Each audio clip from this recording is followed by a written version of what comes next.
I thought my passport, my voter identity card, my driver's license, my Aadhaar card would be enough to prove me an Indian. Does not the fact that 5 generations of my family are buried here? I've lived 70 years of my life here.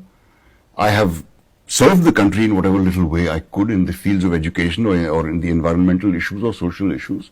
If that does not prove my Indianness, then what does? And I don't have a birth certificate. I don't think I can produce one. I don't think many people can. I don't think many people can. So does that mean that we are all going to be excluded? And I do not need any reassurances that Muslims do not need to worry. I'm not worried. If living 70 years here and doing whatever I could does not prove me to be an Indian, I don't know what does.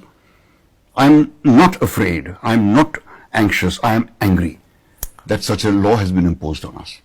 So this anger is obviously also spilling out on the streets, and you are seeing this. Now the government has been saying, to just bring this up, that the CAA is in the final humanitarian correct, and the NRC has not even been discussed.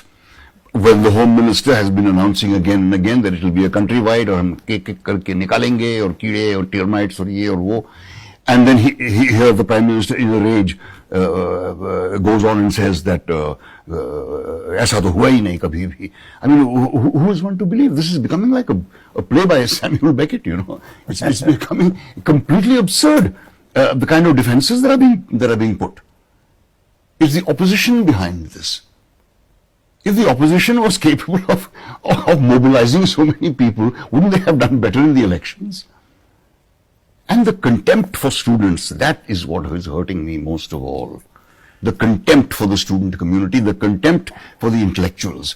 Why do you think that is so?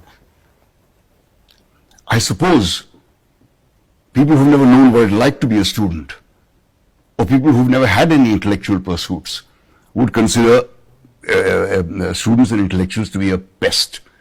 It is not surprising that the Prime Minister has no empathy or any compassion for the students. He himself has admitted he's never been a student. There is a video clip of him saying, before he became Prime Minister, that maine to padhai ki nahi, which was considered a very charming and candid statement at that time. But in the light of all that's happened in the last 6 years, it acquires eerie proportions, the statement of his. And then, of course, this was before he got his doctorate in political science. Entire political science. Which, like Anurag, I would be also very interested in having a look at. So having never been one of this community who feels responsible for the future of the country they're going to grow up in, how can you expect any empathy for the students from them? And the amazing turnaround of the Delhi police in the face of documentary evidence, video evidence, the people who are injured are blamed, when there is not a single shot or a photograph or a still of any of these students attacking anybody. All you see is visuals of the students being attacked. All you see is visuals of the police in the UP brutalizing people, passers-by. All you hear about is that people who've been dead 6 years are charged with an FIR for rioting. This is what is worrisome.